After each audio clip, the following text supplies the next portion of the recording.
God is in control, fear him. Now, as y'all see on y'all papers, it say October 3rd, because the intent was for me to teach this in Philadelphia. And the reason it say October 3rd is because it was right before the election. And what was going on right before the election, and everybody, you know, oh, we need to put Obama in there, and now Mitt Romney, you don't want the world to come to an end, all this crazy stuff. And my response to most people was, I don't care who you put in there, we still got to get up and work, we still got to get up and eat. You know, God is the one who's in control of all this, not man. I don't worry about what Obama doing. I mean, yeah, I'm an educated man. I'm going to go in there, I'm going to do my research, I'm going to read, I'm going to find out. But when I say I don't worry about what they do, because I know the plan to God. The plan to God is World War III ain't going to be Russia versus the United States. You know, that's what I was taught when I was coming up, dealing with the Cold War era. That's when I came up. It was a big old thing. They made movies, you know. They had Rocky go fight the Russians. You know, they made all kind of stuff going on. Well, we thought our arch enemy was Russia. And in reality, when you read the Bible, it tells you that Russia going to end up being the Lord's army. See, that's blasphemy to this country. And you make those type of statements, people around here, they don't want to hear that. But what we got to understand is God is the one that's in control. God controls everything. And we're going to get into that a little bit. We're going to do the short version of that class, but if it don't get dark, we might add a couple of scriptures, and I got the long version sitting up here. When I first put the class together, and my wife typed it out for me, it was like, what, 200 and something scriptures, 180 something scriptures? I was like, oh no, we ain't going to do that one. So we had to chop him up a little bit, but you know how we do. We're going to read and we're going to get in there. So we're going to start off at Isaiah chapter 45. And again, to the title of today's class, God is in control, fear him. Isaiah chapter 45. And we're going to learn some things in this class today, I hope. We're going to learn that the Lord is definitely the one you need to be afraid of. You know, people be acting like they're going to, you know, like where I come from, we got the drug houses on the block. Y'all don't worry about the police robbing the drug house or breaking into the drug houses or busting them. You worry about the Negroes on the block. That's who's going to bust them there, you know. And then here, you know, in this town, as soon as the police come around the corner, everybody got their heads turned, you know, like, oh, here go the police. You riding down the street, oh, there go the police. But these ain't the people you need to fear. See, when you get in the Bible, you can put this one in your notes. Romans 13 tell you that the Lord put these police out here not to be a terror to good work, but to be a terror to evil work. So you ain't got to fear them. They actually, and we know there's some corrupt cops out there, but we actually understand that the system is designed really based off of the Bible. You know, like it's a man right now in the CIA. He basically had to, you know, resign his position or whatever because he out there committing adultery on, you know, on the fornicating against his wife, and it's all coming out. You know, that's because that's against the law of the government. You know, that's why Bill Clinton got in trouble.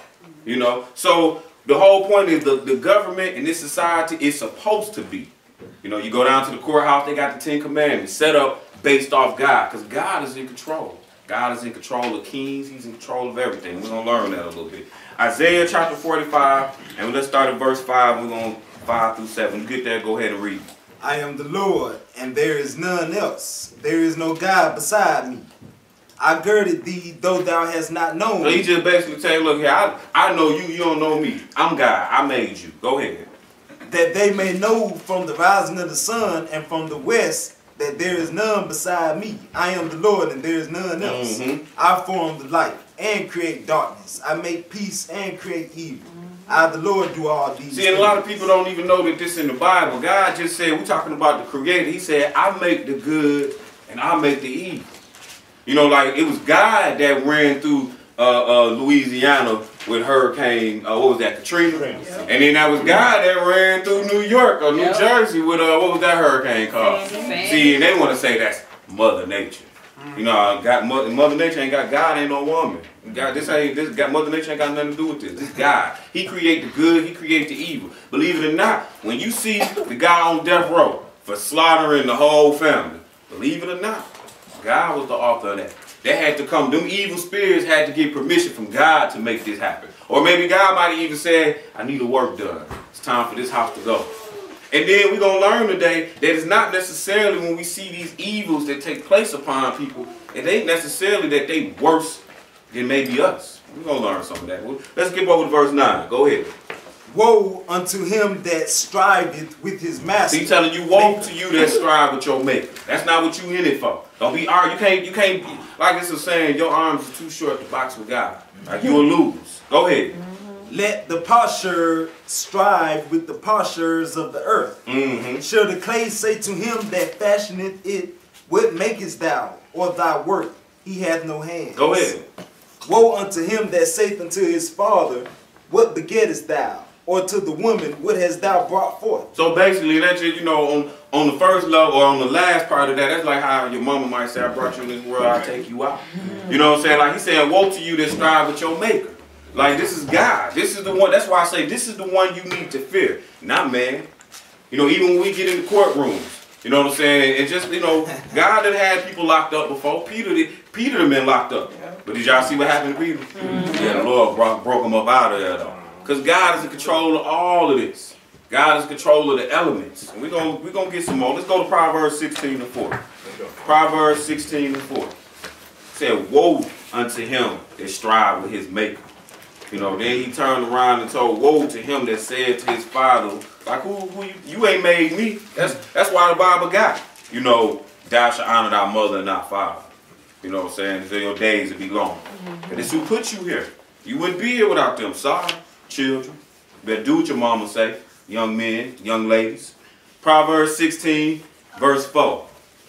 When you get there, go ahead and read it. The Lord hath made all things for himself. Yea, even the wicked for the day of evil. Now see, and when you go to that New World Translation Bible, they like when we was in Isaiah, they Bible don't say evil. They Bible say calamity. They don't want to. It's one in there. You know what I'm saying? I'm not gonna bear false witness on their book. We can go prove it. They don't, because they don't want to believe that God made evil. Just like the lake of fire, they want to say, oh, that's just too harsh to burn somebody up. But we reading right here, it say the Lord hath made all things for himself. Yea, even the wicked for the day of evil. So you got to understand, when God made hell, when God made the lake of fire, he didn't make it for us. See, when he made man, his intention, his hope for man was to eat from the tree of life and learn to live forever. But guess what happened though? We didn't. So man went in sin because we was following in the footsteps of Satan. But that's what he made the lake of fire for. Now let's understand the lake of fire. Lake of fire is a fire that's going to burn forever. Like beyond the burning bush now. It's going to burn forever. Satan got a forever type body. So he made the lake of fire to put Satan in. And then he telling us here, the Lord hath made all things for himself. Yes, even the wicked for the day of evil. Like the Lord did that. We belong to him. Let's go to Proverbs chapter 21. Proverbs chapter 21. And this scripture right here is really was a necessity to this class that I put in here because, everybody feel like it make a big major difference who running this world. Like the world ain't going to come to the end the way everybody think it's going to come to the end. The world going to come to an end because Rome and their buddies is going to go and going to try to get down and take over this Middle East. And Russia and their buddies is saying, no, you ain't. So they're going to meet down there in the Valley of Decisions, Megiddo, Armageddon. They're going to get there and it's going to be wartime. But guess what's going to happen though? The Lord going to be like, y'all ain't tearing up my place. I built this place. I made it, like I said in the Lord's Prayer. Our Father which art in heaven, hallowed be thy name, thy kingdom come. I made this place to be a kingdom. And he gonna settle the score right there. Then make it so bad, he not even gonna destroy all of his army, as it say in the book of Joel. He gonna go ahead and let some of Russia live. But he gonna destroy that western army, the popes. The Pope and them boys. But anyway, Proverbs 21, verse 1 and 2. When you get there, go ahead and read, bro. The king's heart is in the hand of the Lord. So right here, it say the king's heart is in the hands of the Lord. So all these decisions, like we were sitting there, we was talking about the Federal Reserve. That's all a part of the plan. That's all a part of God's plan. Woodrow Wilson was being controlled by the Lord. Franklin Roosevelt, when he brought welfare, that was being controlled by the Lord. Abraham Lincoln, when he didn't free the slaves, you know what I'm saying? Like, okay, what y'all want to tell me? They got free after he was there. You know what I'm saying? He died on that one. You know what I mean? So I got to give him his respect. How many of us dying for anything? You know what I'm saying? But really, that was all in the hands of the Lord. It's all working its way to play out the way the Lord got it. It's just like the president we got right now. He all working in the hands of the Lord. Now pay attention now what's going on. The United States of the Middle East. That's what's going on. You know what I'm saying? But guess what though? The Lord done already showed you that, hey, I'm coming here. This is where I'm coming back to, the Middle East, the center of the world. So it ain't no big deal that this what Obama is playing his hand to, unifying, you know what I'm saying, that middle region. That's just all playing in the plans of prophecy. I'm glad he's doing it. I guess I did want him to be president, so the Lord will can be done. So it said the king's heart is in the hand of the Lord. Go ahead. As the rivers of water, he turneth it whithersoever he will. So the king ain't got no control over what he's doing, really. He playing, you know, like we were talking earlier. He was like, oh yeah, that's the debt that Bush put in there, man. It's all set up. This country don't last forever. No great empire has lasted forever. I mean, the greatest empire I ever seen was Rome, and they had a strong run. And guess who destroyed them? Not nothing high tech. Some barbarians. You know what I'm saying? That's who ran through there. Some dude with some clubs and probably some pitchforks ran right through there. The greatest empire in the world. Because that's how it looked. Like you said, with some sticks and stones. Right. You know what I'm saying? I guess it broke their bones. You know what I'm saying? Go ahead and read verse 2. Every way of a man is right in his own eyes, but the Lord pondereth the heart. So, and that's true, man. That's true. Everybody think they right. Yeah. You know what I'm saying? But it's the Lord that's really trying the heart. The Lord is the author of all this, and that's why we fear him. Let's get into some of these stories. 1 Samuel chapter 24. Because, you know, we just read that the king of the hand is in the Lord. We just read, the title of our class is God is in control. So I want to show y'all something here. This is some high tech. Because we're gonna look beyond the stars. We're gonna look to the heavens of the heavens for some understanding here. And we're gonna see how God work his thing up there in the heavens. 1 Samuel chapter 24, and pick it up at verse 1. When you get there, go ahead and read. And it came to pass, when Saul was returned from following the Philistines, that it was told him, saying, Behold, David is in the wilderness of En-Gedi. Okay, wrong verse. 2 Samuel chapter 24. Not 1 Samuel. 2 Samuel. I apologize about that. Let me see your pencil on there. Thank you. 2 Samuel 24. I was wondering about that when I said turn there too. 2 Samuel chapter 24. We're going to read this one verse. Go ahead. And again, the anger of the Lord was kindled against Israel. Now, right here, now you got to understand the class and what we read in Proverbs. It said that the hearts of the king, the Lord control them, right? So right here, it said that the Lord, his anger, he was pissed at Israel. He was pissed at this nation. Go ahead. And he moved David against them. So now the Lord moved David, not that David. The Lord moved David against the children of Israel. Go ahead. To say, go, number Israel and Judah. Now the Lord didn't want the children of Israel to be counted. So his anger got kindled. And if we go on to the story, you're going to see Joab didn't want to have nothing to do with this. He was like, man, you sure you want me to count the children of Israel? Like, that ain't something we want done. Let's go over the 1 Chronicles, though. We're going to see this story again. Because like I said, we're going to go beyond the heavens to get some understanding on this one. And we're going to see what really was taking place. 1 Chronicles chapter 21. And we're going to pick this up at verse 1. 1 Chronicles, and that's like a couple of books over. These is like them Chronicles and them Kings and them Judges. Them the books you get in, because these are going to give you people lives, and you're going to be able to read and dissect and understand this is how you do and don't walk. You're going to see great men and great men of failure when you go through these books. This one here happened to be a great man. Now we read in Samuel, it said that the Lord was pissed at Israel, right?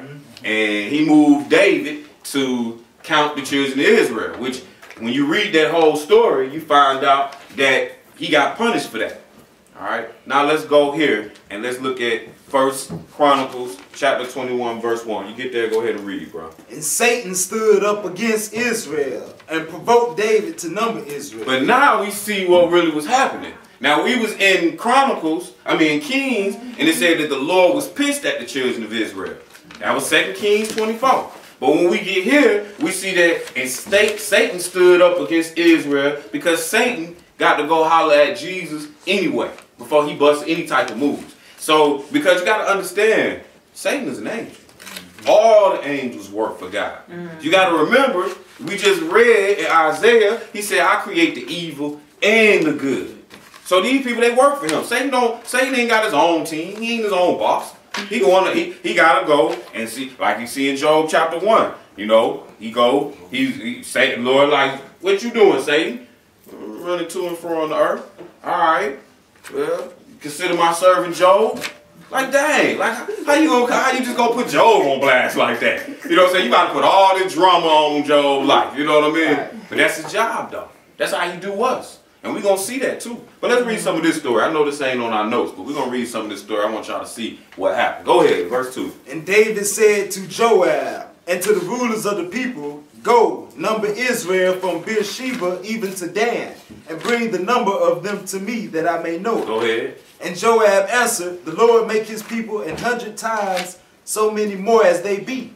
But my lord the king, are they not all my lord's servants? Mm-hmm. Why then doth my lord require this thing? Why will he be a cause of trespass to Israel? See, Joab like, look at me, I don't think you want to do this. Like, you sure? It's a bunch of them out there. How about that? He's like, why you gonna put this on us like that? But we already saw that the Lord was pissed. And you go back in Chronicles chapter, Samuel 24, and you read the whole thing, you will see it's the same exact story. You know, we just didn't read it all, but that's why you got notes, that's why you got Bible, you go do your homework. It's the same story. All right, so he's saying, look here, you sure you want to make this move? Go ahead, keep reading. Nevertheless, the king's word prevailed against Joab. So of course it's the king. So yeah, I said do it, so we gonna do it. Go ahead. Wherefore Joab departed and went throughout all Israel and came to Jerusalem. And Joab gave the sum of the number of all the people unto David. And all they of Israel were 1,000,000 and 100,000 men that drew sword. Ain't that something, man? We was deep, man. And I want you to think about something. We still deep. But, like, the Lord, like, pruned the mess out of this nation. You know what I'm saying? Because you got to understand, like, when you put us on the boats, you know, a lot of us was getting killed on them boats. You know, because we was deep. A lot of us got killed in 70 AD. You know what I mean? Because when we left, it was a number, when we left out of Egypt, it was more than you can count. You know, and you see, when you read this story, you're going to see, he can count us all in. Watch, keep reading. And Judah was 410,000 men that drew sword. So we just talking about the men that draw the sword. We ain't even talking about everybody. So women, right? Exactly. Just, right, not the women, not the children, out of one tribe. But go ahead, keep reading. But Levi and Benjamin counted he not among them. See, because Joab was like, look here, man. King, I feel you, but I ain't going to count everybody. I'll come back with a number for you. Go ahead. For the king's word was abominable to Joab. Because Joab knew better. He's like, man, I know I ain't got no business counting these people. So that means you pay attention. Just because somebody telling you to do something, don't mean that's what you need to do. Because obviously he was afraid of God more than the king. And this, we talking about Joab know this a killer. David was a stone cold killer, and Joab know it. Because Joab done killed with him. He was like, but I'm not going to do this though. I'm not going to count them all. He said his word was abominable to Joab. Go ahead, verse 7. And God was displeased with this thing. Therefore he smote Israel. Right, so God put the sword to Israel. Go ahead, let's keep reading. Let's see how this happened. I like this story. And David said unto God, I have sinned greatly because I have done this thing. But now I beseech thee, do away the iniquity of thy servant, for I have done very foolishly. Mm-hmm. And the Lord spake unto Gad, David's seer, saying, so go. David's seer, like his prophet, his priest, you know, who David had that was going to come give him the word of the Lord. Make sure you keep one of them in your life. Go ahead. Saying, go and tell David, saying, thus saith the Lord, I offer thee 3 things. Choose thee one of them, that I may do it unto thee. That's a merciful God. Like he said, I'm going to give you 3 options. You know what I'm saying? Which one you want? Go ahead. So Gad came to David and said unto him, thus saith the Lord, choose thee either 3 years famine or 3 months to be destroyed before thy foes, while that the sword of thine enemies overtake thee, or else 3 days the sword of the Lord, even the pestilence in the land, and the angel of the Lord destroying throughout all the coasts of Israel. So pay attention. So that last one, he was like, oh, I can give you 3 days of my sword, which is the pestilence of the land. So now when you see the pestilence of the land, and you see famines, and you see, you know, what they had, that mad cow disease and all that, that's the sword of the Lord. Them malaria mosquitoes and West Nile and all that. That's the hand. Look what happened to Egypt. He ran through Egypt. What'd he do? Yeah, he sent some blood on the water, but yeah, he ran a locust through there. He ran frogs through there. He ran flies or lice and all that kind of stuff. These are the hands of the Lord. Go ahead, keep reading. Okay, at 13. Finish 12. Now therefore advise thyself. Now therefore advise thyself what word I shall bring again to him that sent me. And David said unto Gad, I am in a great strait. Let me fall now into the hand of the Lord, for very great are his mercies. They are. But let me not fall into the hand of man. Y'all see that? He like, look, man. I'll take what you got. I don't want to deal with man. So, and I'm giving you this as well, so that when you get yourself caught up in a little dumb situation, you done did something you ain't had no business doing. If by chance that happened, just know, baby, you can come like that. Like, look, Lord, don't let me fall, man. Let you know, just something to think about. But go ahead, keep reading, because we're going to see what happened, though. So the Lord sent pestilence upon Israel, and there fell of Israel 70,000 men. So he was like, I don't want man to come through here. You know what I'm saying? So, and really, it's a lot to why he didn't want man to come through there. Because this God nation. You know what I'm saying? I don't need no other nation running up in here destroying this. You know, this God, you know, this, matter of fact, you just send your pestilence through here. Go ahead, keep reading. And God sent an angel unto Jerusalem to destroy it. And as he was destroying, the Lord beheld, and he repented him of the evil, and said to the angel that destroyed, it is enough. Stay now thine hand. And the angel of the Lord stood by the threshing floor of Ornan the Jebusite. So we got the angel up there. Go ahead. And David lifted up his eyes and saw the angel of the Lord stand between the earth and the heaven, having a drawn sword in his hand stretched out over Jerusalem. So y'all see how this is working. You got pestilence running through here, but when David was able to open his eyes, that's why I said we finna look beyond the stars at this one when we talking about what God is doing. It was really just an angel sitting there with a sword, and with the pestilence in 3 days he wiped out 70,000 men. Let's skip it. Yeah, I don't know nothing that can. I guess an atomic bomb might can hit them like that. You know what I'm saying? Maybe that's what man got. But other than that, man don't get to wipe out them type of numbers in 3 days. But let's go on over to Daniel chapter 2. Daniel chapter 2. We're gonna look at a little bit of this here. We're gonna see this power of God. You know, but God, he controlling the kings, but God control everything. God control the elements. You know, we saw God control the little insects, ran the pestilence through there. And then when Daniel look up, we see the sword of the Lord. Let's check this one out. Daniel chapter 2. Because God's so sweet, he controls dreams. Right, that's what I'm like. God is in control. So when we start talking about, you know, decision making, and I don't know why that lady did me like that, was just so sweet of her. Man, you don't know how God talked to this lady. Man, God might have smashed her dream, and when this lady looked up and seen you, she might have seen what she thought she seen in her dream, and was like, you know what, whatever you ask for, you got it. You don't know how this works. Daniel chapter 2, and let's pick this up at verse 1. When we get there, go ahead and read. You can pick it's a copy of the class over there. So it's good to see you. Happy Sabbath. Daniel chapter 2, and let's pick this up at verse 1. When you get there, go ahead and read. And in the 2nd year of the reign of Nebuchadnezzar, Nebuchadnezzar dreamed dreams, wherewith his spirit was troubled, and his sleep brake from him. Then the king commanded to call the magicians, and the astrologers, and the sorcerers, and the Chaldeans, for to shew the king his dreams. So they came and stood before the king. And the king said unto them, I have dreamed a dream, and my spirit was troubled to know the dream. Alright, so now we got the king. He like the boss of everybody. Like this king here ruled the whole world. And he had his dream, and you know, he went and called for everybody. He called the astrologers, the musicians, the sorcerers. You know, he calling for anybody who can interpret and break down this dream to him. Alright, let's skip over to verse 11.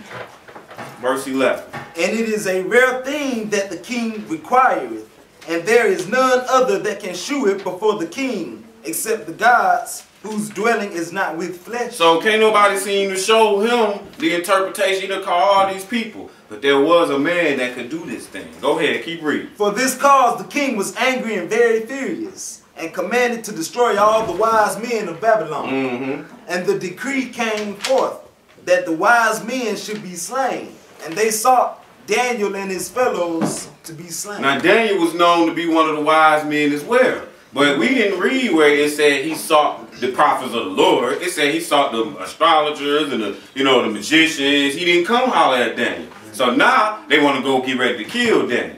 Alright, so now Daniel find out. So let's see what he said. Then Daniel answered with counsel and wisdom to Arioch, the captain of the king's guard, which was gone forth to slay the wise men of Babylon. He answered and said to Arioch, the king's captain, why is the decree so hasty from the king? Then Arioch made the thing known to Daniel. Go ahead. Then Daniel went in and desired of the king that he would give him time, and that he would show the king the interpretation. Now the sweet thing about this whole dream was, he was like, look, I ain't gonna tell y'all the dream. I need you to tell me what my dream was about. But I'm not going to tell you the dream. So ain't no tricks to this or nothing. So now Daniel, he like, I got you. I'm going to have to tell you because you're not about to kill us all over your dream. Go ahead, keep reading. Then Daniel went in, and then Daniel went to his house and made the thing known to Hananiah, Mishael, and Azariah, his companions. So he go holler at his boys, Hananiah, Mishael, and Azariah, and he like, look, man, they about to kill us. So I'm sure they going to get into their counsel and do what they do, which is pray. And they're going to go seek counsel from their God. But keep reading. That they would desire mercies of the God of heaven concerning this secret, that Daniel and his fellows should not perish with the rest of the wise men of Babylon. Keep reading. Then was the secret revealed unto Daniel in the night vision. Then Daniel blessed the God of heaven. So the Lord showed Daniel about this dream. Go ahead, because God controlled everything. Even in your sleep state.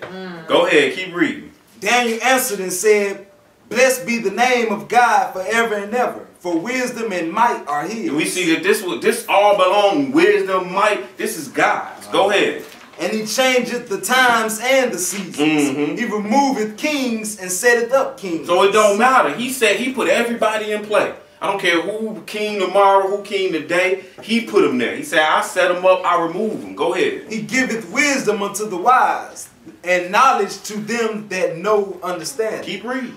He revealeth the deep and secret things. He knoweth what is in darkness, and the light dwelleth with him. I thank thee and praise thee, O thou God of my fathers, who has given me wisdom and might, and has made known unto me now what we desired of thee. For thou hast now made known unto us the king's matter. Right, and then we find out later he goes and he breaks down to the king the dream. And the king gives all respect to the creator.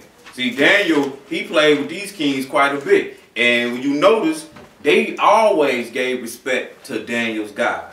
So you have to understand that in your life.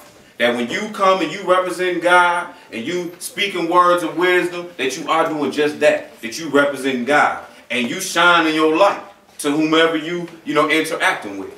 So at any rate, let's go on over to Job 33. Job chapter 33. And we just saw in there, the Lord controlled dreams. So much that a man had a dream, didn't even tell the dream to the man next to him. Man next to him got to go pray to God, and God gave him the interpretation of the dream. Job 33. We'll look at some more of this power of the Most High. Job 33, and let's start this off at verse 12. When you get there, go ahead and read. Behold, in this thou art not just. Hold on. We're going to wait. We're going to wait till everybody get there. Job chapter 33, and we're going to pick this up at verse 12. I apologize, we ain't got to move that fast. Job chapter 33, and let's pick this up at verse 12. When you get there, go ahead, bro. Behold, in this thou art not just. I will answer thee that God is greater than man. Why dost thou strive against him? For he giveth not account of any of his matters. Go ahead. For God speaketh once, yea twice, yet man perceiveth it not.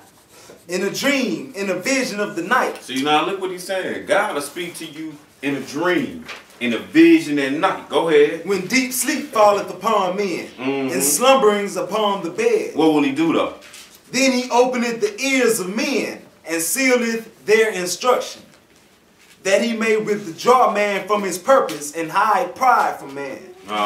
He keepeth back his soul from the pit, and his life from the perishing by the sword. I don't know how many times this has happened to any of you, but I've actually had dreams and woke up and been terrified.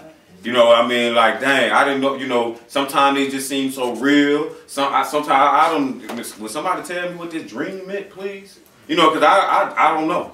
You know what I mean? But we know that God, he'll get you in there in that sleep state. And like he said, then he'll open your ears, the ears of men. He'll seal instructions that he might stop you from what you plan on doing, hiding that pride from you.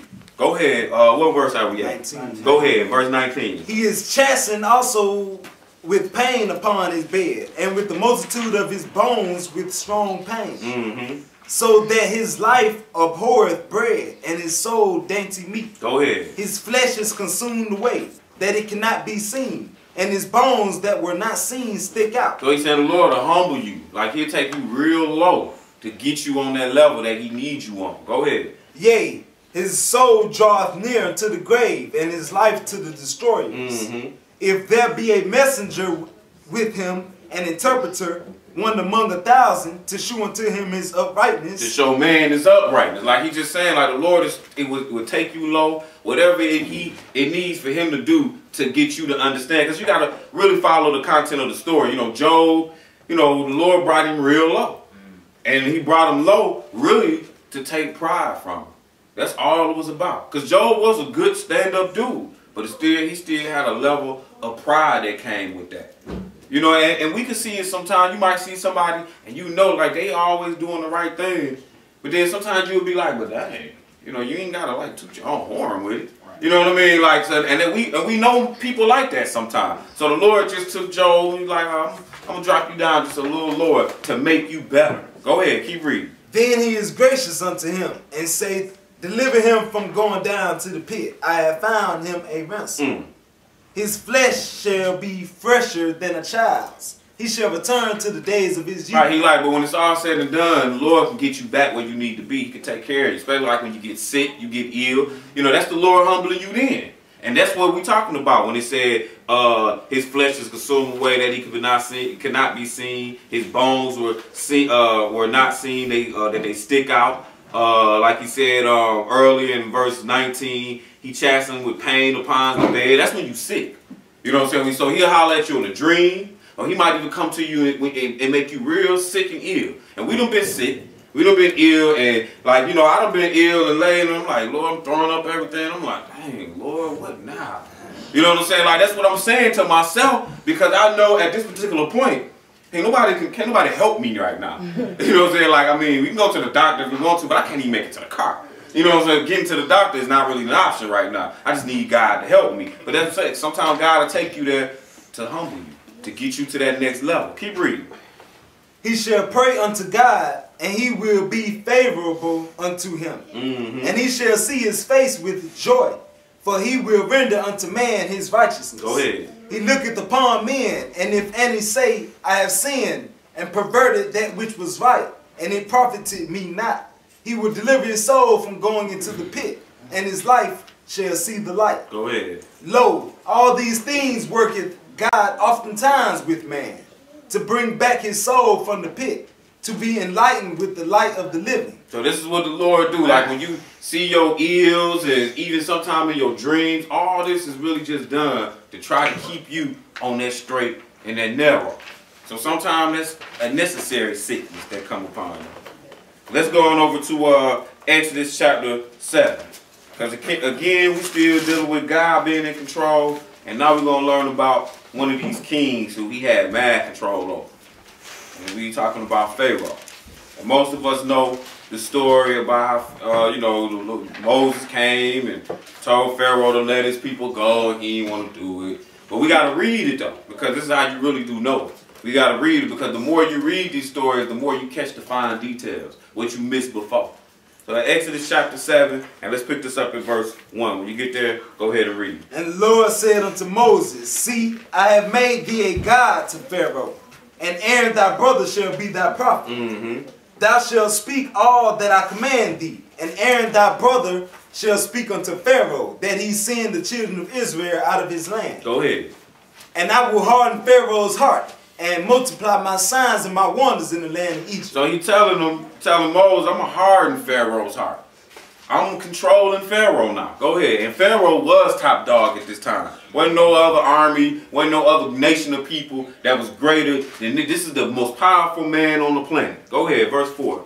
But Pharaoh shall not hearken unto you, that I may lay my hand upon Egypt and bring forth mine armies and my people, the children of Israel, out of the land of Egypt by great judgment. So he's saying, but all in all, Pharaoh is not going to hearken to you because the Lord is really trying to show I'm more powerful than any king that is established, set up before these people on this land. Go ahead. And the Egyptians shall know that I am the Lord, when I stretch out mine hand upon Egypt and bring out the children of Israel from among them. Right. Let's skip down to verse 10. And Moses and Aaron went in unto Pharaoh, and they did so as the Lord had commanded. And Aaron cast his rod before Pharaoh and before his servants, and it became a serpent. Go ahead. Then Pharaoh also called the wise men and the sorcerers, now the magicians of Egypt. They also did in like manner with their enchantments. For they cast down every man his rod, and they became serpents. But Aaron's rod swallowed up their rods. And he hardened Pharaoh's heart, that he hearkened not unto them as the Lord had said. So we see, and this is one of the first things that took place in Egypt. We got Moses and Aaron, and the rod that Moses had, you know, he dropped it to the ground and it turns into a snake, serpent. So, you know, Pharaoh, being the most powerful man on the planet, figured himself to be a god. He stood before the people as a god. And I'm saying it this way so that we can understand there's going to be another man who stands before the people as a god. And he stood before the people as a god, and he went and did his magic. But notice what took place in that story, though. The Lord's magic, or the Lord's power, overdid that magic. And he just ate that serpent. I always wonder when I read that story, so did the stick get bigger when it was all said and done or something? Like, you know, you drop the stick on the ground, you ate up a whole snake. You know, I mean, I just always wonder. But notice what he said. And he said in verse 13, and he hardened Pharaoh's heart. That's what he hardened his heart. The Lord did this, because that would have been enough for me, honestly. You know, let somebody bring a serpent in here and drop it on the ground and turn it to a snake. You know, I might just be, and then somebody else like, no, well, my God better. I'm dropping. And then his snake eat that snake. I'm like, man, where you going? You know, but Pharaoh was like, nah, I ain't buying the check. So we're going to see more took place. Let's go on over to verse 20. And Moses and Aaron did so as the Lord commanded. And he lifted up the rod and smote the waters that were in the river, in the sight of Pharaoh and in the sight of his servants. And all the waters that were in the river were turned to blood. So now, and you know, you got to understand, you're talking about Egypt was established off the Nile River. You know, like this is, like when you look at it on the map, you know, this is their livelihood. If you move too far away from this water, you don't really survive. We're talking about way back then. You know, it's not pipelines running through the ground running you water. So now the Lord say, because when you look at the things that the Lord did down in Egypt, he hurt Egypt bad. You worship the sun god, he turned it pitch black. You got cows up in here, this your food, and I'm just going to run through all your food. I'm going to kill your firstborn. You know, these were the things that the Lord did. But on this one, I turned your water to blood, all your water to blood. Yeah, he was running through. He was showing his power. I'm more powerful than you, your magic, your gods. So he said, and Moses and Aaron did as the Lord commanded. He lifted up his rod. He smote the water in the rivers in the sight of Pharaoh and in the sight of his servants. And the waters that were in the river turned to blood. Not wine, but to blood. Go ahead. And the fish that was in the river died. So now I'm killing up your food out here. Go ahead. And the rivers stank. And so this some real blood. Like you know, I was at the farmer's market the other day. So I done went and I bought some real meat. And yesterday I opened up my refrigerator, and this ain't but like 2 days. I'm like, dang. Like see, it don't smell like that preserved meat that we buy at the grocery store. Right. You know, I smelled real flesh when I opened up my refrigerator. Because I bought that real tight meat. So I can understand when the Lord say that the river stank. You know, like it smelled like death. Like death. Yeah, you know, because it's blood, real blood. Go ahead. And the Egyptians could not drink of the water of the river, and there was blood throughout all the land of Egypt. And the magicians of Egypt did so with their enchantments. It should have said that the magicians of Egypt was stupid. Because why is it's already blood all over. Why is you trying to do the same thing? But go ahead, keep reading. Pharaoh's heart was hardened, But again, we see that Pharaoh's heart was hardened. Go ahead. Neither did he hearken unto them, as the Lord had said. And Pharaoh turned and went into his house. Neither did he set his heart to this also. And all the Egyptians digged round about the river for water to drink, for they could not drink of the water of the river. And 7 days were fulfilled after that the Lord had smitten the river. So we're talking about 7 days. Like, just think. So 7 days. How you think they use the bathroom? No, for real. Like, how you think they bathe? Like, so this whole length, like, everybody just it's nasty through here. Like, sweaty. We're talking about Africa. Over there by the equator. Just sweaty. Like, the Lord ran through there. But any common sense man would have been like, look here, man. Moses, come back here. Talk to your guy. Tell him stop, please. Your people can go. But this happened like for 10 plagues before finally, because the Lord, before finally Moses said, I'll let your people go, because the Lord was trying to prove his point. I'm God. I'm more powerful than anything that y'all can possibly think of to do, even till this day. Let's go on back over to Job, chapter 36. Job 36. We're going to keep in mind what happened to Pharaoh and his heart being hard. Because when we go to Romans 9, we're going to draw from that. We're going to go to Job 36. Because there's some things we're going to pull out of here. This is one of my more favorites in the book of Job. Job 36, and pick this up in verse 5. When you get there, go ahead and read. Behold, God is mighty, and despiseth not envy. He is mighty in strength and wisdom. So he's saying, God is mighty. I got more powerful and I'm smarter than you. Go ahead. He preserveth not the life of the wicked, but giveth right to the poor. Go ahead. He withdraweth not his eyes from the righteous, but with kings are they on the throne.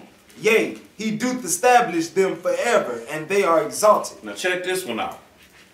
Go ahead.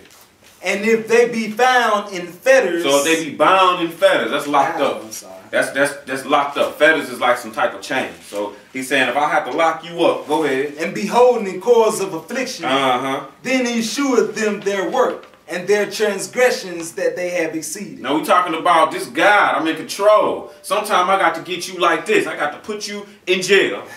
You know, and so you don't think when Paul got locked up that the Lord wasn't dealing with him either.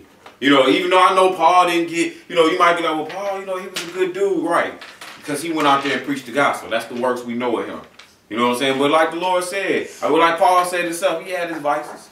So, you know, the Lord dealt with him. Trust me, when you get that long time, that's all you got time for to talk to God. So he said, then he showed them their work and their transgressions that they are exceeding. Go ahead, verse 10.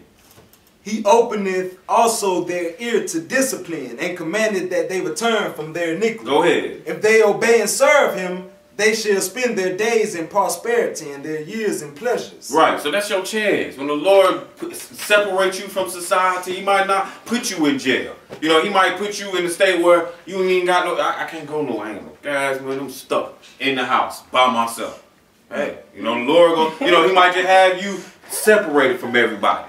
You know, we already saw he might make you sick. You know, don't nobody want to be around people. Don't nobody want to be around that. You know, I don't want your job. We were talking about that earlier. Everybody around here getting sick. Don't bring that here to me. Exactly. Right, so, you know, the Lord got different ways of saying, look, I need to separate you so I can deal with you. And one of them happened to be jail. Bound in fetters as we read. Go ahead. But if they obey not, they shall perish by the sword, and they shall die without knowledge. So he's saying, but if you obey, then your years will be in pleasure. But if you obey not, then you're going to perish by the sword, and you're going to die stupid. Die a fool. Keep reading. It say without knowledge. Keep reading. But the hypocrites in heart heap up wrath. They cry not when he bindeth. He saying, but the hypocrite, when he get locked up, or when he is brought real low, he ain't going to cry to the Lord. You know, he going to blame everybody else, fuss at everybody else. He not going to come to God with, like, Lord, what's this one? What's this one about? That's what the hypocrite going to do. Because a man of God or a woman of God, they going to recognize God in control. They going to recognize that. And they going to be like, Lord, you know, like Peter, Lord, you get me out of here, please. And next thing you know, angels come breaking the doors down for him. But I don't see that happening today. Best thing you can ask for, what they do, signature bonds now, so you know, right? They let you out sometime. But I'm just showing you though. But you know, at the same time, you know, it say during the Great Tribulation, we talking about the time of Jacob's trouble. And people going to be getting their heads chopped off in the name of Jesus. So it's going, you know, maybe the Lord, look here, I'm going to be asking them to break me out if they try to lock me up for not taking the mark. You know, I mean, so, you know, the Lord, we know he got that power. God in control of all of this. When you go reading the book of Daniel, you see 3 men get thrown in the fire. We know it was 3 men, but then when the king looked in the fire, he like, shoot, where that other dude come from? And then, how come the guys that threw you in there, they on fire, but y'all just standing in there having a party or something? You know, so we know we got a God that can deliver. I still find it really amazing that Daniel was in the lion's den. You know, I looked at the painting and I'm like, and sometimes I just look at the painting and I'm like, straight up. Like I be watching National Geographic, right? Mm-hmm.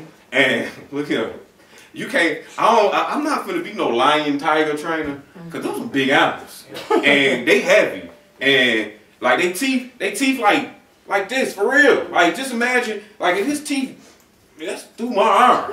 And then you just in there, just chilling whole night. King looking, you alright in there? Yeah, I'm straight, man. And then as soon as it was over, guess what happened? He gonna throw the men who conspiracy against Daniel. So, and they ate. So that let you know they were hungry. It was just the Lord, God in control. God, he can do whatever he chooses to do. So don't be afraid to call in your God when it look like the impossible. You're like, dang, man, it seems like I don't know how I'm gonna call on Jesus. If dude can stop somebody from getting eaten by some lions, and we ain't talking about like one lion, we talking about a bunch of them. You know what I'm saying? He can prevent somebody from burning up in the fire. And I ain't seen nothing worse than that around here. Honestly, personally. You know, breaking people out of jail. Like, dang, man, that's a sweet guy. I'm glad to serve this one. But where are we at anyway, bro? Verse down here. 17, no? Yeah. All right, go ahead. 17. But thou hast fulfilled the judgment of the wicked. Nah. We go to 14. Yeah, just read 13 again. I'm sorry. Just read 13 again. But the hypocrites in heart heap up wrath. They cry not when he bindeth them. They die in youth, and their life is among the unclean. He delivereth the poor in his affliction, and openeth the ears in oppression. See, that's why, you know, when you look in the book, the Lord loved the poor. Keep that in mind. Because he say, you know, he delivered the poor in his affliction. He opened their ears in oppression. But then notice when he was talking about, you know, the hypocrite, when the Lord trying to deal with him, they don't cry out to the Lord. So we going to cry out to the Lord immediately. All of us, I know. Because that's all, you know, we know, shoot, what I done did, man. God must be mad at me. Something not right. You know, that's because we Bible believing people. So, but the hypocrite, they don't, you know, some people out there, you know, they heard of God, but they don't really know about God. They haven't took the time to investigate this. They took the time to investigate other stuff. You know, they watch ESPN, you know what I'm saying, the CNN, you know, they'll learn all this other stuff. You know, they'll pick up their biology book and learn about science. But a lot of people don't want to get in there and investigate this God that we supposed to be serving. So he said they die in youth and their life is among the unclean. You know what that's saying? You're going to hell. You know, like that's when you spent your life as, you know, you couldn't call on me when you was on your highs, and you couldn't call upon me when you was on your lows. Obviously, you just don't need me. So when it's all said and done, when you do finally meet me, I'm going to be like, well, you ain't need me. I was trying to get your attention. So, you know, I got this place reserved for Satan and his angels and you too. You know, and you'll be there forever, contrary to, you know, it's not like, I'm telling you, lake of fire ain't about like you going and burning up like into a crisp. That's what some religions believe. They'll throw you in the fire, you're going to burn up like to a crisp. You know, look at that burning bush. That branch didn't burn up to no crisp. I mean, to no crisp. Sorry, y'all. But it didn't burn up like that. Y'all silly. So at any rate, let's go on down to verse 17. You know, but thou hast fulfilled the judgment of the wicked. Judgment and justice take hold on them. Because there is wrath. Beware lest he take thee away with his stroke. Then a great ransom cannot deliver thee. Go ahead. Will he esteem thy riches? Nah, the Lord, like your money ain't going to save you. He's not going to esteem your riches. Go ahead. No, not gold, nor all the forces of strength. Keep reading. Desire not the night when people are cut off in their place. Go ahead. Take heed, regard not iniquity. For this hast thou chosen rather than affliction. So he's just telling you here, like this is where he really still talking like on the hypocrite. Like you would rather take, you know, he's saying you would rather take your iniquity than affliction. You understand? Because, you know, when we sin, we get afflicted for our sins. You know what I'm saying? And then our life, we afflicting our lives or we losing our lives for the sake of gaining our life. He said, but the hypocrite, you'll rather take, you'll rather choose, he said, you'll rather choose, take heed, regard not iniquity, for this is thou chosen rather than affliction. You'll rather take that than affliction. But go ahead, keep going. Behold, God exalted by his power. He teacheth like him. Who teaches like him? Right. So that's what, who teach like God? Like when God make you sick, when God put you in bondage, whatever, like he put the children of Israel as a whole nation in bondage. Who teach like him? Because when we was in the land living house to hard, we ain't wanna, we ain't wanna call on our God.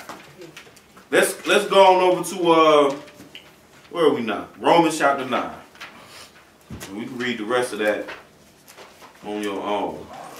Yeah, I'll let you read the rest of that on your own. Good, you got these notes. Let's go to Romans chapter 9. Romans chapter 9. And we're going to go to verse 13 here. Now this is that chapter where, some people like, well, are we robots? Some people like, people think like that. Like, if God wrote the end at the beginning, then, like, so really we don't have a choice to what we do. No, man has a choice. Even though God is controlling the hearts of the kings and stuff like that, Pharaoh still could have chose. But understand something. Before all this ever took place, Pharaoh was already a wicked dude. So if you're a wicked dude, then God can use you to do wickedness. You know what I'm saying? It's just like, if I need somebody on the road dead, then I can just take a drunk and today we'll have him be a little DUI-ish and kill you on the road because I need you dead. You know what I'm saying? Like this is the way God, God ain't gonna just make, Brother O'Shea, he been a good stand-up guy, he gonna just all of a sudden blank him out and turn him to a mass murderer. It don't work like that. That's why I made it a point when he give you the story about Jesus to tell you Judas was a thief. So it wasn't no big deal that he sold out for the money. All right, let's go on over to, where we at? Romans 9, let's pick this up at verse 13. Romans 9 and 13. As it is written, Jacob have I loved, but Esau have I hated. Kids, don't worry about it. Go ahead. What shall we say then? Is there unrighteousness with God? So now, this before they was even born, he said, Jacob I love, Esau I hate. He even know Esau. But remember we read that in class, I made you. So he did know him. Before you came out the womb, I knew what you was going to be. So, and we saw how Esau acted. We saw that Esau, he saw his birthright for some food. Like, dude, get home and ask your mom to cook you a meal. This your birthright. This is what you supposed to be inheriting. Then you seen how much of a crook. Raquel, you go outside for a second, please. When you seen that, when it was time, when it got down to it, the children, when they got down to their daddy, he didn't even want to, tell his daddy straight up, yeah, I just sold my birthright. That's what he's supposed to tell him. Now you got the whole world thinking, oh yeah, Jacob stole the birthright from you. No, come on, that ain't what Jacob didn't steal nothing. The mama was just acting how she was supposed to act because really the Lord had put on her mind long ago who was going to get the inheritance. So at any rate, he said, as it is written, Jacob have I loved, but Esau have I hated. What shall we say then? Is there unrighteousness with God? God forbid, ain't nothing wrong with the Lord. The Lord hate evil. Go ahead. For he saith to Moses, I will have mercy on whom I will have mercy. You see that? This is when he said, I'm going to have mercy on who I choose to have mercy on. Like he had mercy on us. It wasn't nothing that we did. That's why we say works don't save you. It is no work that any of us did to have this opportunity to sit here today keeping this day holy. Because we could have been like my man who was out there stealing Christmas gifts today, right? Yeah, yo, you weren't here. They were stealing Christmas gifts today. But I'm saying we didn't do nothing no better than him or no worse than him to be in this situation right here. The Lord showed mercy upon us. And we hope the Lord showed mercy upon him and maybe somebody holler at him one day and he repent from his ways because on the world he going to get locked up. And we read that those who get locked up, the Lord holler at you. You see what I'm saying? So that's what we hoping. We hope the Lord have mercy on because he gets you there. And then, everybody know the story how everybody found Jesus in jail. That's for real, though. You do. The question is, can you keep him when you walk out? Go ahead. But keep reading, though. And I will have compassion on whom I will have compassion. So then it is not of him that willeth, nor of him that runneth, but of God that sheweth mercy. So then that's what we saying. We like, well, then it ain't got nothing to do with you. It's God who showed mercy. And actually, that's true. He showed mercy to us. Go ahead, keep reading. For the scriptures say unto Pharaoh, even for this same purpose have I raised thee. So that's why I was saying we got to go back to draw back from that Exodus. Like the Lord raised Pharaoh up. You know, Pharaoh grew up basically the richest of the rich. So, you know, his pride was indoctrinated in him he probably had a crown on his head too. You know, he probably was, you know, gold cups and spoons, I'm sure. You know, his mama probably told him he was a god. You know, and you a son of a god. So by the time God come on the scene to deal with him, ain't nothing Pharaoh can do. Pharaoh got a heart in his heart. You mean your God? You see how he was playing with God? Oh, I can make a snake. Oh, you want to make blood? I can make blood. Yeah, you bet you can't kill my firstborn. I can kill yours. Bet you don't bring him back to life. Like they show in the movie. They got Pharaoh going to this statue. Like, bring him back to life. Like, nah, dude. You should have been letting them people go. But like he said, for the scripture said unto Pharaoh, even for this same purpose have I raised thee up. I made Pharaoh for that. Go ahead. That I might shew my power in thee, and that my name might be declared throughout all the earth. Right, and we still talk about that story 4,000-5,000 years later. We still talk about, it come on TV every year. So that his name, like the God of the Hebrews, that's the God that the world know and recognize. Even Allah and them people, they still know the God of the Hebrews. That they think they serve that God, but that's the God that delivered. So he said, I'm gonna show you. He said, and I might show my power in thee, in Pharaoh, and that my name might be declared throughout all the earth. That's why when he come back, he gonna do the same thing. He gonna smash the greatest of the great. So that when he return and he set up his kingdom, you know who God. I earned this title. I deserve this title. Keep reading. Therefore hath he mercy on whom he will have mercy, and whom he will he hardeneth. Keep reading. Thou wilt say then unto me, why doth he yet find fault? So then you might say, well then, why he like mad when somebody do wrong? If he controlling everything, like how can he find fault? Go ahead. For who hath resisted his will? Right, like Pharaoh couldn't resist God's will. Go ahead. Nay, but, O man, who art thou that repliest against God? Go ahead. Shall the thing formed say to him that formed it, what hast thou made me thus? Right, so he's saying, like, who was you to speak against what God on? Like Pharaoh can never say to God when he see him on the day of judgment, you hardened my heart. Like Pharaoh can't make that statement to him. Like Pharaoh, you didn't even know your heart was getting hardened. This was all you. You made these choices. Just like we saw David made that choice to count the children of Israel. We just went and looked beyond the stars and seen that God was pissed at the children of Israel. So he sent his angel down there. You know, we read all that. We got the story but from hindsight. But David, you know, he got in his mind to make that move happen. And somebody came and warned him. Joab was like, you sure that's the move you want to make? You know, so we still making our own decisions even though the story written down at the beginning on what the end is. Go ahead, bro. Alright, verse 21. Had not the potter power over the clay of the same lump to make one vessel unto honor and another unto dishonor? So the Creator is saying, can I make you, we read that already in Proverbs, can I make some dude good and some dude evil? Can I make Charles Manson? Can I make Hitler? I make everything. All things is mine, even the evil for the day of destruction.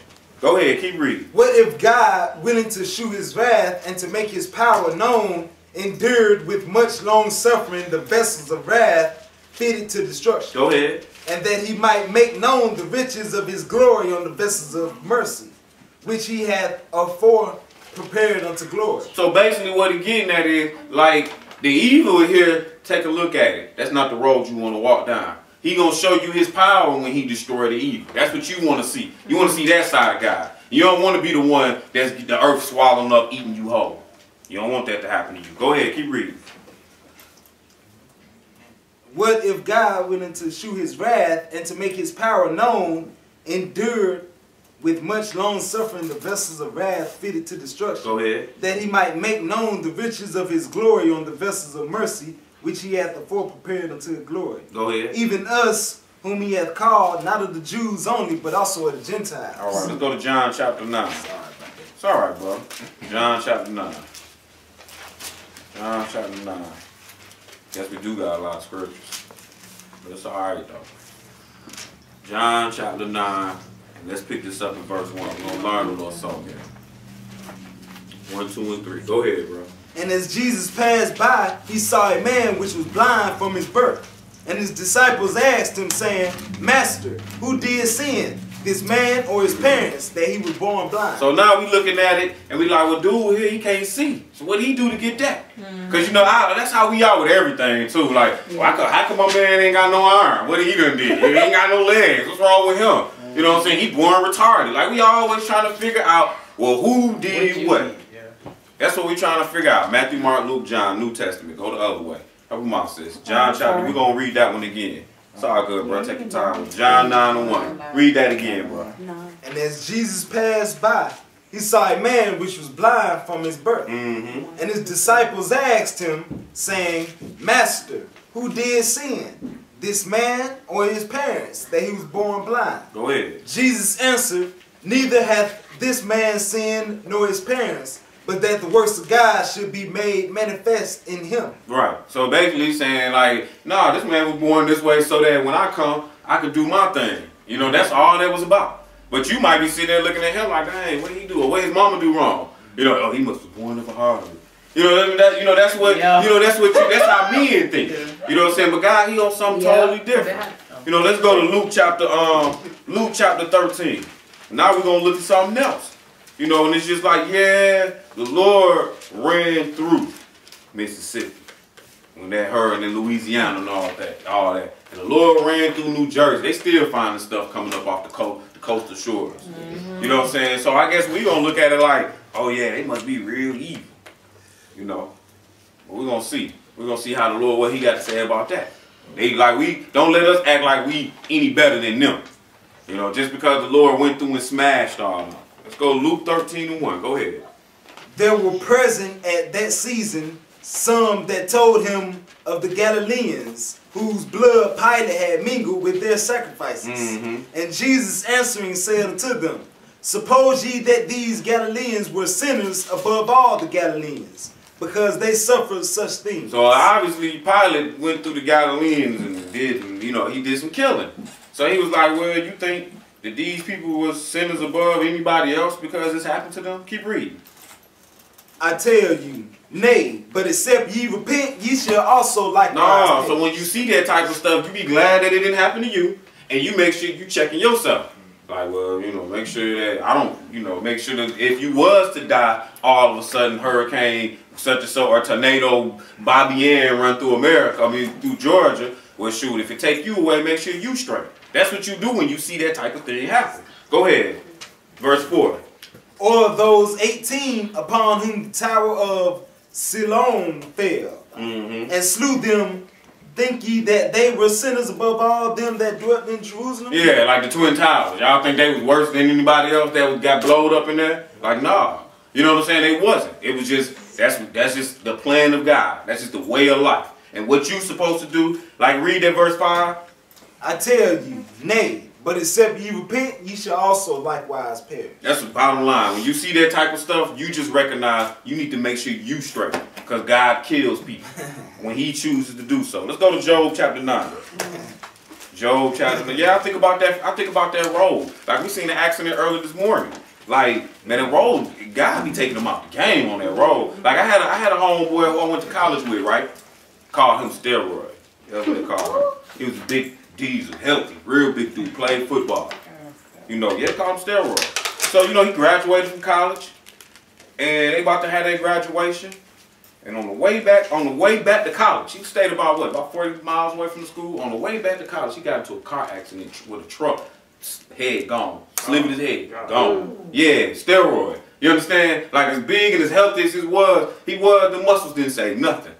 You understand? Like, and it wasn't that he was no more evil than any, I don't know. Like, all I know is, dang, that road be taking him out the game. That's the Lord. That's a very big danger when you out there on the street. People don't know how dangerous that road is. We take it for granted. But God take lives out there. Job chapter 9, let's pick this up in verse 2. Job 9 and 2. You get that, go ahead and read. I know it is of a truth But how should man be just with God? If he will contend with him, he cannot answer him one of 1,000. He is wise in heart and mighty in strength. Who hath hardened himself against him and hath prospered? Which removeth the mountains, and they know not, which overturneth them in his anger. Go ahead. This God we talking about, verse 6. Which shaketh the earth out of her place, and the pillars thereof tremble. God do this. Go ahead. Which commandeth the sun, and it riseth not, and sealeth up the stars. Go ahead. Which alone spreadeth out the heavens, and treadeth upon the waves of the sea. Keep reading. Which maketh Arcturus, Orion, and Pleiades, and the chambers of the south. Them some stars. You know, like they had these names for these stars long before our scientists did.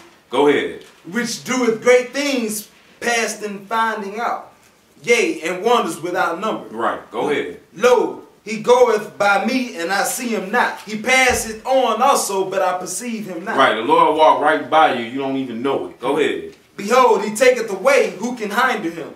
Who will say unto him, what doest thou? If God will not withdraw his anger, the proud helpers do stoop under him. That's good. You can read some of that on your own. Let's go on over to Luke chapter 14. And then Job 38. See, when I put them on the paper so that you can just see, like, this is giving you this showing you God and his power. When you read that type of stuff, it's just going to put you in your place. Like, I'm just a man. I don't have these kind of skills. Luke chapter 14. And again, we're just dealing with God as in control. And like I say, you know, it don't matter who the president is of the United States. Everything gonna play its way the way God wanted to play. You know, ain't nothing nobody on the outside can do that can affect the power and what God, when it's all said and done, they gonna meet up at the Valley of Decisions. That's where they gonna meet up at. That's what everything moves toward. It's Luke chapter 14, read verse 4 and 5. And they held their peace, and he took him and healed him and let him go, and answered them, saying, which of you shall have an ass or an ox falling into a pit, and will not straightway pull him out on the Sabbath day? I have no idea why that's in there. I apologize, y'all. I have no idea. I might have wrote something wrong there, but it's all good. I can tell you what that's about, though. That's about Jesus healing somebody on the Sabbath day. You know what I'm saying? And the ox fell in the ditch. You got an ox. You gonna get him out, but you know, I apologize. Let's go to Proverbs 29. I know this supposed to be in here. Proverbs 29. Hey, look at it. We human. We make mistakes. We make mistakes. And like I said, this was my third edition of the class, actually, because my long version was coming off my paper. My paper was even longer, so I apologize about that. So let's go to, so you might want to put a little line through that one. Yeah, Proverbs 29, and we're going to look at 23 through 27. Proverbs 29, verse 23 through 27. See your pencil again, bro. I appreciate it. When you get there, go ahead and read. A man's pride shall bring him low, but honor shall uphold the humble spirit. Who is partner with a thief? Whoso is partner with a thief hateth his own soul. He heareth cursing and bewareth it not. The fear of man bringeth a snare. So the fear of man is going to set you up for failure. Snare is a trap. That's what he's saying. Fear of man is going to cause you to be trapped. Go ahead. But whoso putteth his trust in the Lord shall be safe. But if you can put your trust in God, then you gonna be saved. Now pay attention to this next verse. Go ahead. Many seek the ruler's favor. Right, now we out here, we seeking the ruler's favors. We trying to seek the favors of kings and judges and the police and that type of stuff. But watch what it say next. Go ahead. But every man's judgment cometh from the Lord. But everybody's judgment comes from the Lord. If it come down on you, it's only because that's how God wanted it. Great, go ahead, keep reading. An unjust man is an abomination to the just, and he that is upright in the way is abomination to the wicked. That's good. Let's go to Hebrews 10. We're gonna skip them Psalms out of here. Hebrews chapter 10. Hebrews chapter 10. You keep the Psalms in your notes, and you read them when you get to where you going, when you get your studying, when you re-look at this class. Hebrews chapter 10. And we're gonna look at verse 26 through 27.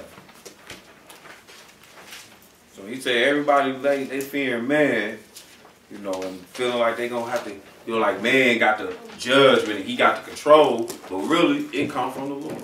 Hebrews chapter 10, 26 through 27. You get there, go ahead and read. For if we sin willfully after that we have received the knowledge of the truth, there remaineth no more sacrifice for sins, but a certain fearful looking for the judgment and fiery indignation, which shall devour the adversary. We talked about this a little earlier. The Lord said he made, the wicked for the day of adversity.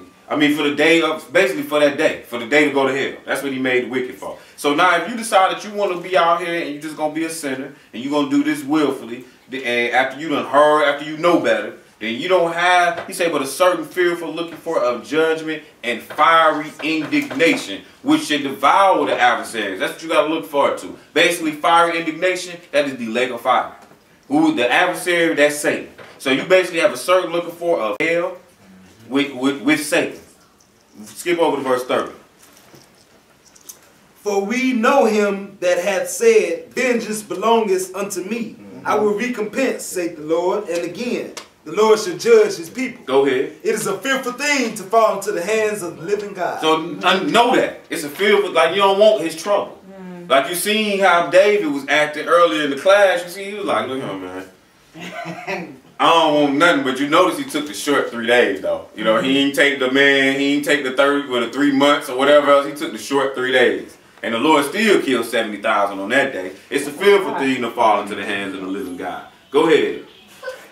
But call to remembrance the former days, in which after ye were illuminated, ye endured a great fight of affliction. Right, and that's what we all, he said, but call, it's a fearful thing to fall into the hands of the living God. But call to mind or remember our former days, in which after you've heard this truth a little bit, after you was illuminated, you had to endure a great fight of affliction.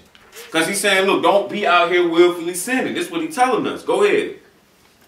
Partly, whilst ye were made a gazing stock, both by reproaches and afflictions, and partly, whilst ye became companions of them that were so used. Go ahead. For ye had compassion of me and my bonds, and took joyfully the spoiling of your goods, knowing in yourselves that ye have in heaven a better and an enduring substance. Right, so like you're going to have to take it a little bit.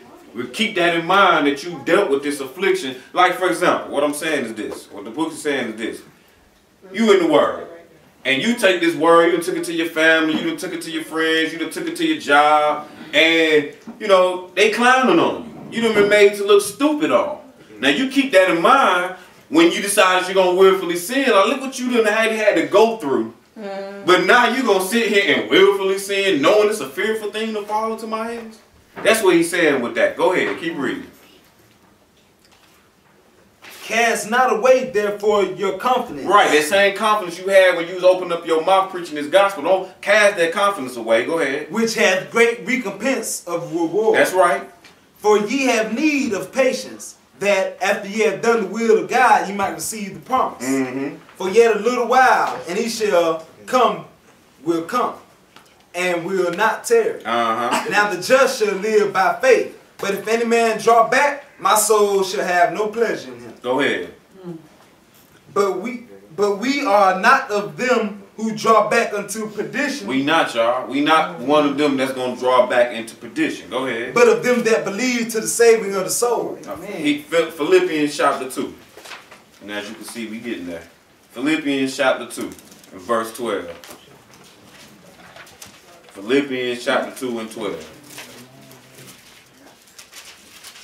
And this is like, this is like when I say, well, you ain't supposed to fear God. That's what they tell you, because like I say, God is in control, fear him. And I hope that we've learned God in control. We've seen God in control of quite a few things. You got Philippians in the Old Testament. They call that one of the writings of Paul. So, you got Matthew, Mark, Luke, John. You got Romans. Well, you got Acts. You got Romans, 1st and 2nd Corinthians. And then you got my favorite old saying, God eat potato chips. And Philippians would be the potato in that one. Yeah. I'm using it now. I'm at Ephesians. All right, here we go. Philippians 2 and 12. Philippians 2 and 12. When you get there, go ahead and read. Wherefore, my beloved, as ye have always obeyed, not as in my presence only, but now much more in my absence, work out your own salvation with fear and trembling. And that's what we need to do. Not just while we all around each other, you know what I'm saying? But even when you ain't around the presence of your brothers and sisters, you should be working out your salvation with fear and trembling. Be scared. This is a God that can kill you, put you in a lake of fire. This is a God that don't necessarily love everybody and everything that you do. Keep that in mind. Ecclesiastes chapter 9. Ecclesiastes 9. Let's pick this up in verse 7 through 13. Ecclesiastes, that's more toward the middle. The writings of Solomon. They say he's the wisest man that ever lived. He wrote Proverbs, Ecclesiastes, and the Songs of Solomon. Well, they all accredited to him. Ecclesiastes chapter 9, and pick this up at verse 7. Go thy way. Hold on. Let me make sure everybody get there first, bro. I'm almost done. It's all good. Take your time with it. Yo, we learn this on, bro. You and me both. Ecclesiastes chapter 9, and pick it up at verse 7. When you get there, go ahead, bro. Go thy way, eat thy bread with joy, and drink thy wine with a merry heart. For God now accepteth thy works. Go ahead. Let thy garments be always white, and let thy head lack no So keep that word in your head. Let that go your way. Like he's telling you, you know, with all this, you know, and when I do this, I mean, when I teach, I do this quite often. Like, I'm going to make you feel bad. I'm going to beat you up. But at the same time, though, I got to make sure I give you a little medicine for them pains. Go your way. You know, eat your bread with joy. Drink your wine with a merry heart. You know what I'm saying? For God will accept your work. But let your garments always be white.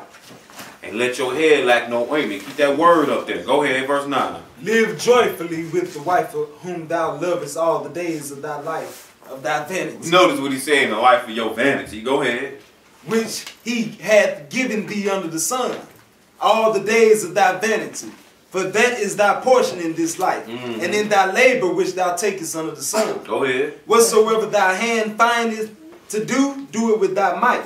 For there is no work, nor device, nor knowledge, nor wisdom in the grave whither thou goest. Right, because when it's all said and done, when you die, it's not like, you know how they say, if my grandma seen what you had on, she'd be turning over in her grave. No, if your grandma seen what you had on, she would be alive.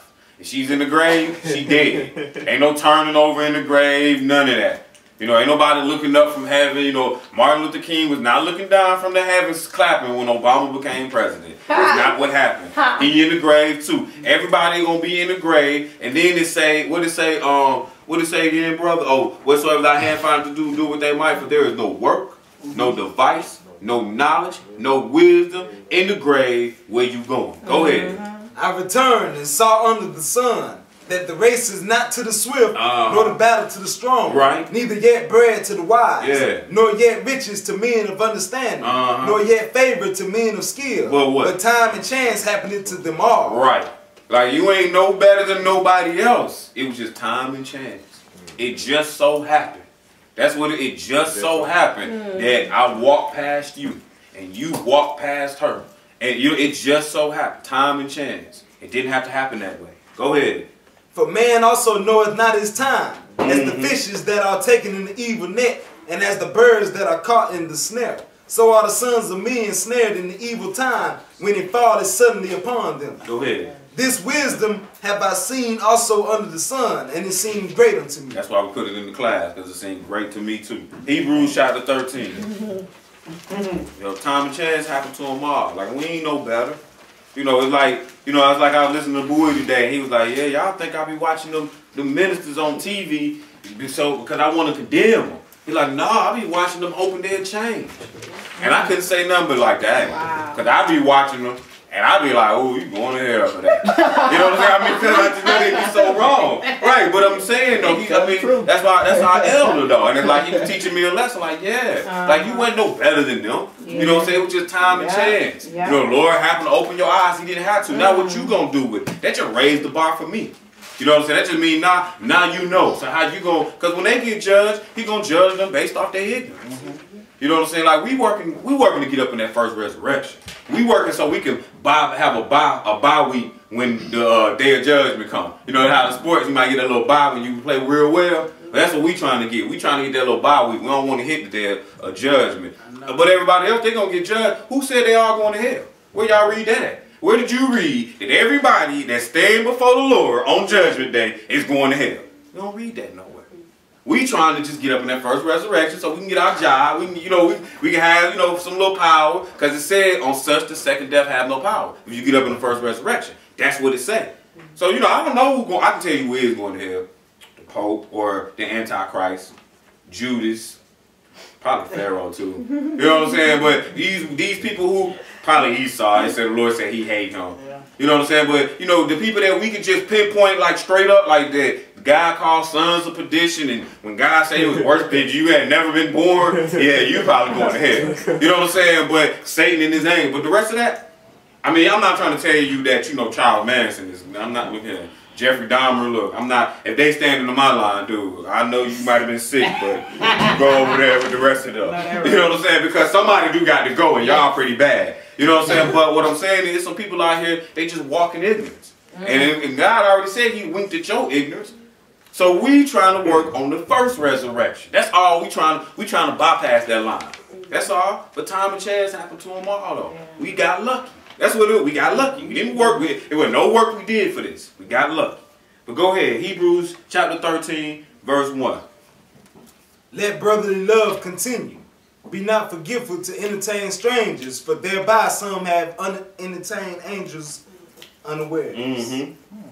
Remember them that are in bonds as bound with them, and them which suffer adversity as being yourselves also in the body. So keep in mind those that is suffering. Because we already read, like the Lord already might be trying to tell them something. So you ain't got to come down so hard on them when you're talking to them.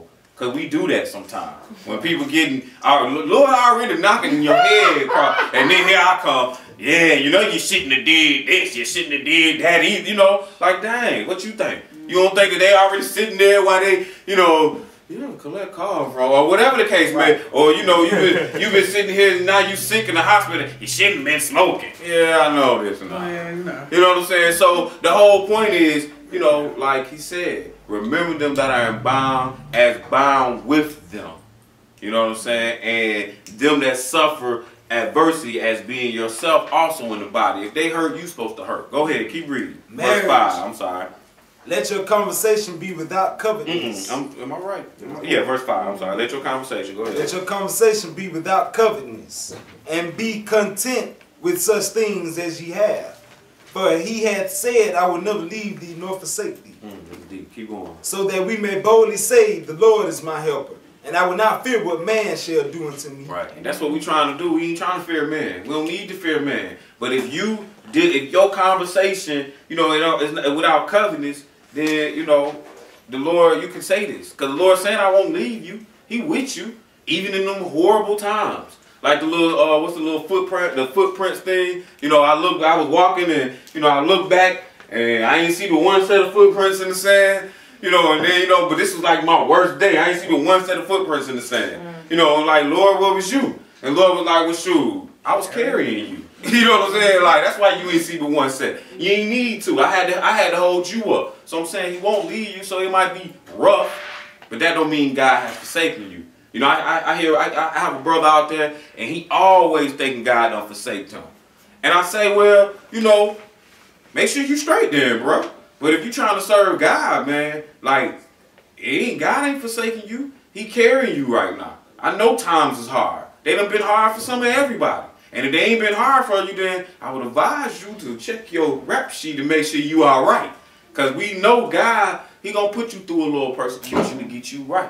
Like gold. You know what I'm saying? I ain't never seen nobody rocking a gold nugget around their neck. They rock nice jewelry. Rings. This didn't come out. This didn't come out of the ground looking like this. This been through the fire. You know what I'm saying? That's what it do. The diamonds you see. Man, them diamonds, if you ever seen a diamond come out the ground, you don't see one come out the ground. It come out a piece of coal. You know what I'm saying? And they smash it up. The pressure turned it into that. The pressure do. So I'm saying, when you trying to get your white robe, you trying to be great with God, what make you think that you ain't gonna get that pressure? What make you think that that fire ain't gonna hit you and that hammer not gonna hit you? It got to, if you're gonna look good. Romans chapter 8, 28 through 34. So when I see some people having real bad, I just be trying to let them know, like, you know, you just gonna look real good in the end, that's all. You know what I mean? Like, you must be that 24 karat. You know, that 24 karat, it's that real precious metal. You know what I'm saying? You can't hit him too hard because he gonna feel it, you know. So you must be that type of gold. But Romans chapter 8, let's pick this up at verse 28. And we know that all things work together for good to them that love God, to them who are the called according to his purpose. So he said, look, everything that we go through, it worked for your good. Like if you call according to your purpose. Go ahead. For we know for whom he did foreknow, he also did predestinate to be conformed to the image of his son. So for those of us that he got, like that he putting on his team, he's saying, look, for whom he did foreknow, he also did predestinate to be conformed. Conform means to be changed. That means you started off something, like the ring, you know, it started off some nuggets in the ground, and it had to be conformed into that nice piece of jewelry. That's the same thing with us. For whom he did foreknow, he also did predestinate. Meaning, yeah, maybe he do know that this brother right here is going. But don't think it's just going to be easy because he already know. See, that's how them people who walk around here, oh yeah, I'm saved. Yeah, see, that's the part that they missing. Like, yeah, you might be saved. Maybe you ain't walking down that path no more. But don't think that this is going to be an easy road and now you just in there because you professing I'm saved. Like, no, that ain't quite how this works. It's something that you got to do until the end. You're going to take this trial and tribulation because some people get out the race. You know, like my brother was saying, he was reading back there in the book of Jeremiah. He was like, oh, this was easy when we was serving the God of heaven. Yeah, sometimes it do be easier when you do what you used to do. Because most of the time what you used to do was just wrong. And it is easier to do wrong than to do right.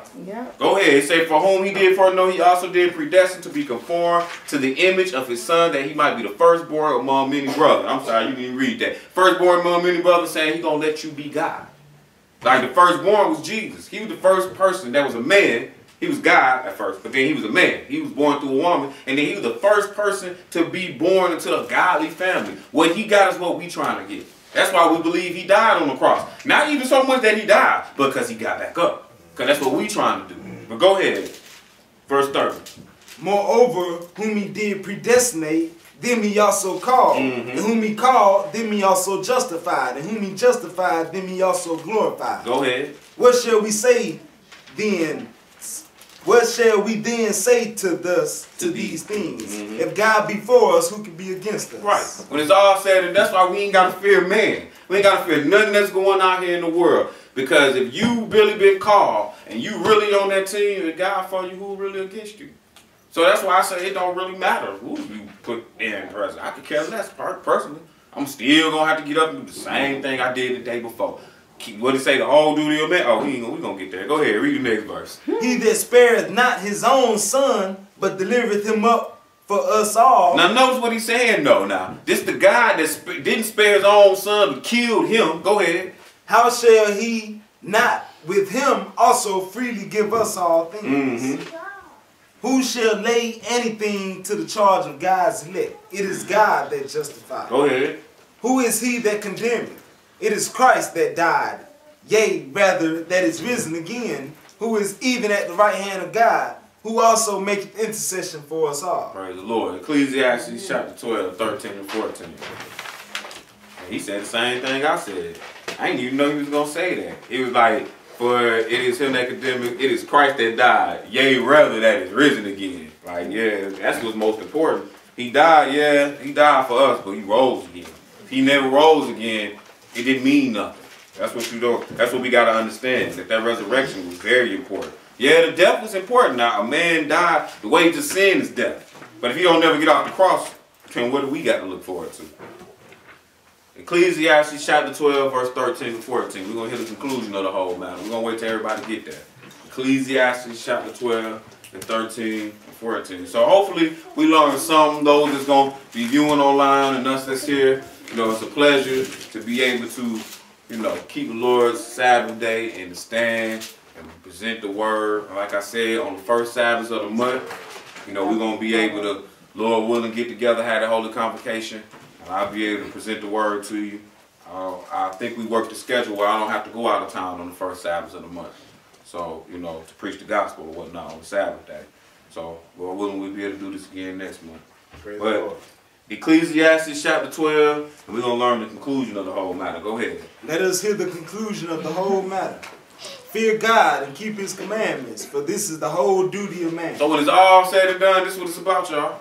Keeping God's commandments. Like, you know, they want to say, oh, the commandments is done away with. Look, man, I'm not going to argue with you. Argue with the wisest man that ever lived. That's who wrote this book. Call him stupid. Because he's saying that the whole duty of man is to fear God and keep his commandments. Like, I didn't write that. Go ahead, verse 14. For God shall bring every work into judgment with every secret thing, whether it be good or whether it be evil. So I guess we do got to make sure we maintain some kind of good work. So with that being said, I really appreciate y'all time. I know it got a little hot in here. I thought it was December.